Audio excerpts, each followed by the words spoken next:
Hello hi வணக்கம் friends. நான் இன்றைக்கி எங்கள் வீட்டு பக்கத்தில் உள்ள மார்க்கெட்டுக்கு போயிருந்தேன். அங்கே சக்கரவள்ளி கிழங்கு, ஆல்வெள்ளி கிழங்கு நல்லதாக இருந்துச்சு. கொஞ்சம் கொஞ்சம் வாங்கினேன். சக்கரவள்ளி ஆல்வெள்ளி கிழங்கும். சக்கரவள்ளி கிழங்கு எனக்கு இந்த மாதிரி ஸ்டீமரில் தான் வேக வச்சு எடுக்க தெரியும் ஃப்ரெண்ட்ஸ்.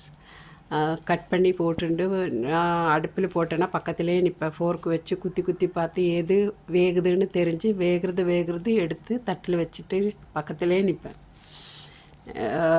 ஆல்வெள்ளி கிழங்கு கீழ் பகுதியில் போட்டுட்டு மேல் பகுதியில் சக்கரவள்ளி வச்சேன்னா அதுவே ஸ்டீமில் அது வந்து கிடச்சிட்டு வரேங்க.